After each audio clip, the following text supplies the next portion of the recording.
오늘도 이 새벽에 하나님을 예배하기 위해 나오신 모든 성도님들을 환영하고 축복합니다. 오늘 하나님이 우리에게 주시는 말씀은 욥기 5장 1절에서 27절까지의 말씀입니다. 그 중에서 1절부터 8절까지만 봉독하겠습니다.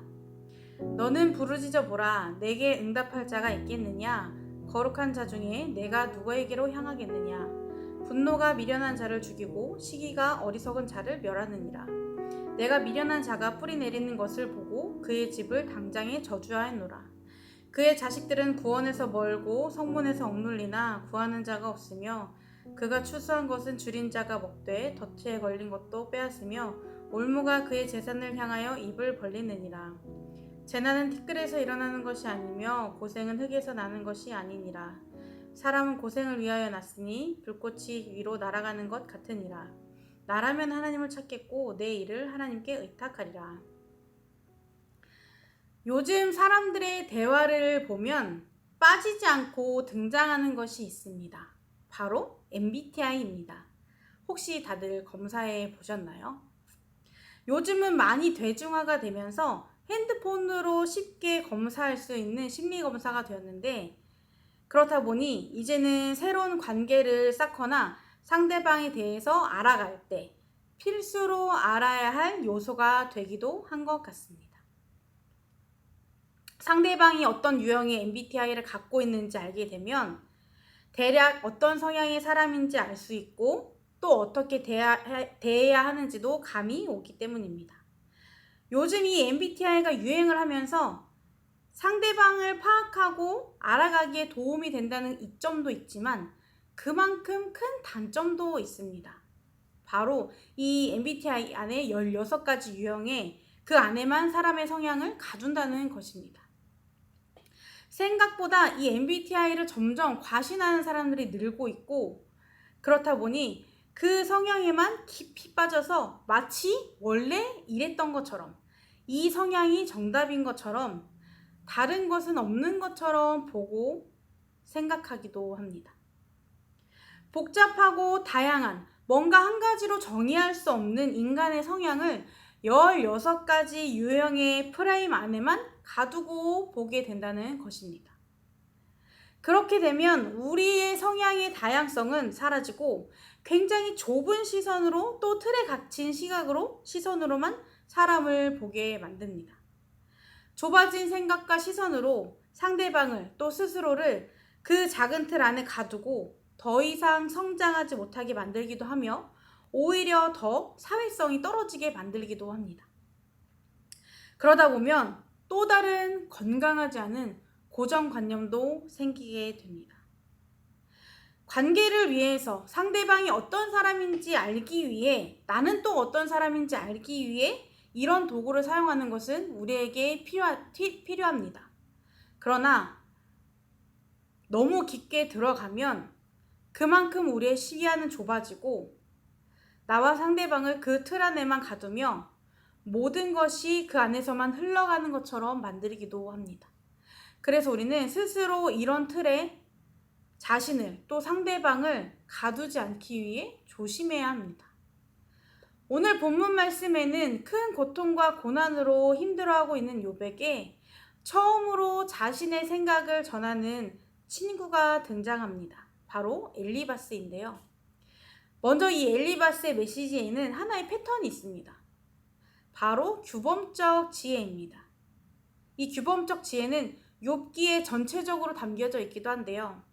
이 지혜는 하나님께서 창조 때부터 정하신 패턴, 규범이 있고 그 패턴을 잘 알고 따르는 것이 지혜이고 의이고, 그 패턴을 모르거나 알려고 하지 않는 것, 알면서도 따르지 않는 것을 무지, 악이라고 하는 것입니다. 이 규범적 지혜에는 한 가지 원리가 포함되어 있는데요. 바로 인과응보의 원리가 포함되어 있습니다. 규범적 지혜에서 말하는 하나님의 절대 주권 개념은 인과응보의 원리가 하나님의 창조 원리로서 모든 현상은 이 원리에 따라 움직인다는 것입니다. 오늘 본문 말씀도 엘리바스가 이 개념을 바탕으로 욥에게 그가 지금 왜 이 엄청난 고난을 받고 있는지 설명하고 있습니다. 그러면서 본문 말씀을 통해 죄를 지은 자는 어떤 재앙을 받는지, 이 재앙에서 벗어나기 위해 어떻게 해야 하는지 욥에게 나름의 위로를 담아 조언을 하고 있습니다. 본문 말씀 1절부터 7절까지 보면 죄인에게 임하는 재앙에 대해서 말씀하고 있습니다. 엘리바스는 욥이 망하게 된 것도, 자녀들이 죽게 된 것도 욥의 죄 때문이고 욥이 미련해서 지혜가 없었기 때문이라고 설명하며, 죄를 지은 사람이 고난을 받게 되는 것은 불꽃이 위로 날아가는 것처럼 당연한 것이라고 말하고 있습니다. 죄를 지은 사람은 반드시 그 대가를 치른다. 이 말이 분명 틀린 말은 아닙니다. 맞는 말입니다.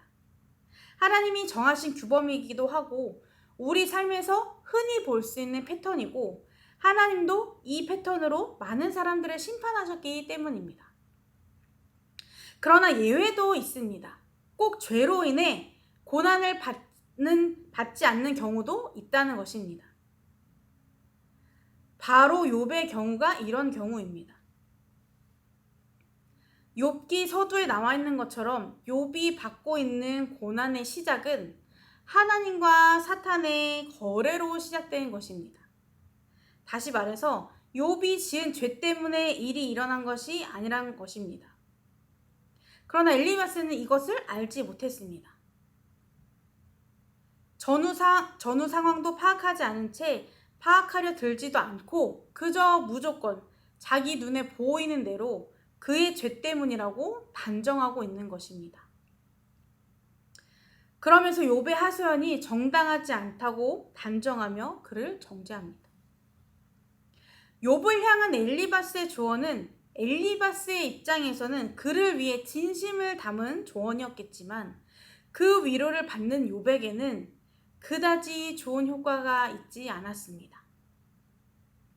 그의 입장에서 그를 진심으로 생각했다면 먼저 그의 하소연에 귀를 기울이며 같이 고민하고 같이 아파했을 것입니다.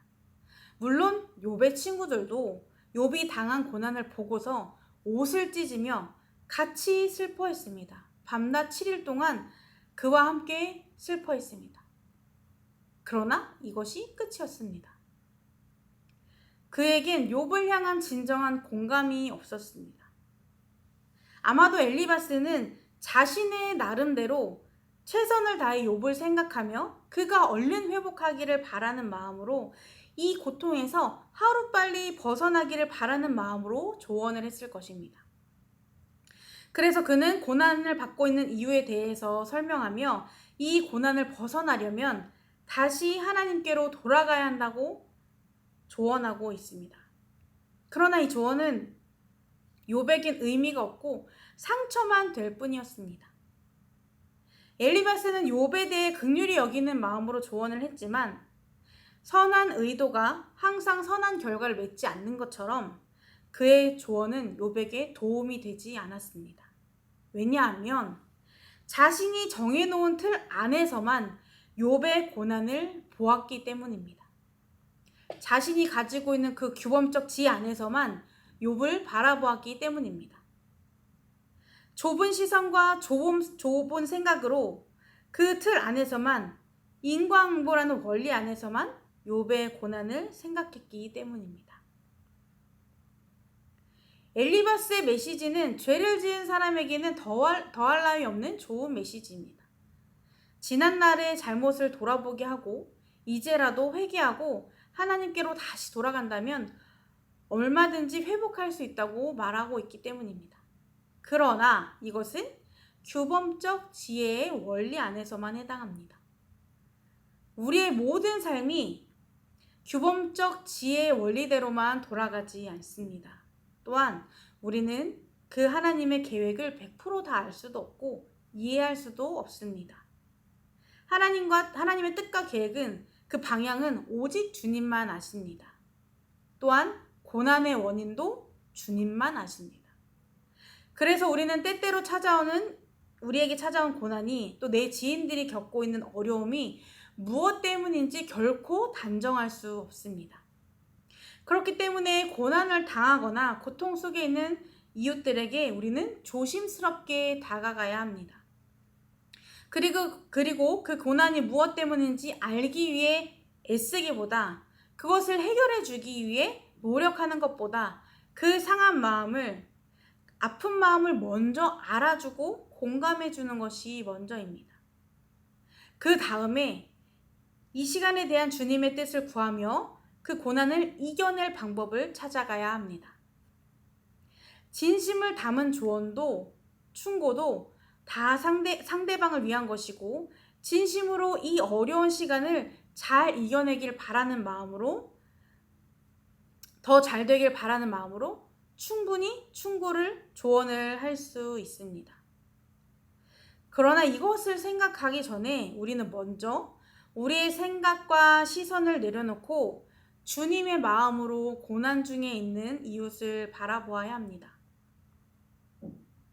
혹시 나도 엘리바스처럼 어려움을 겪고 있는 내 이웃들에게 나의 좁은 생각으로 다가가진 않았는지, 그런 시선으로만 바라보진 않았는지 돌아보시기 바랍니다. 무조건 답을 정해놓고 그 아픔을 듣고 있진 않았는지 돌아보시기 바랍니다. 만약 그렇게 보았다면 주님이 우리에게 먼저 다가오셨을 때를 생각하시기 바랍니다. 우리 주님은 고통 속에 있는 우리의 아픔을 먼저 끌어내기보다, 잘잘못을 따지기보다 먼저 따뜻하게 안아주시고 품어주신 분입니다.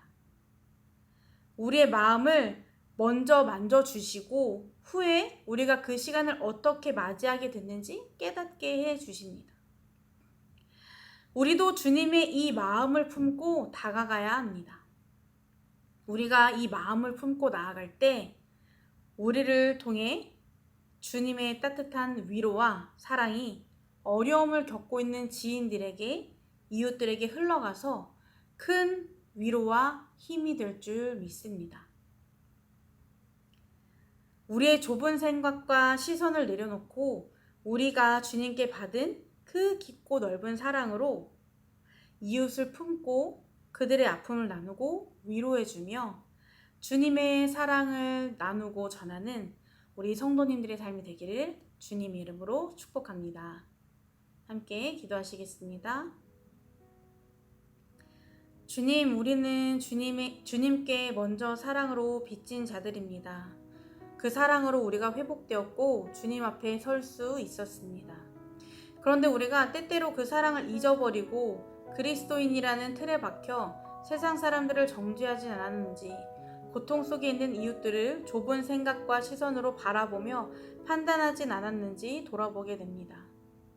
이런 교만함과 무지함을 내려놓고 주님이 우리에게 보여주신 그 사랑으로 우리도 다른 사람들에게 다가갈 수 있는 마음을 더하여 주시옵소서. 우리의 마음으로 그들의 아픔에 먼저 충분히 공감하며 그 마음을 안아줄 수 있도록 인도하여 주시옵소서. 오늘도 고통 속에 있는 이웃들에게 그 어떤 것보다 주님의 따뜻한 사랑을 전하는 우리의 삶이 되게 하여 주옵소서. 예수님의 이름으로 기도드립니다. 아멘.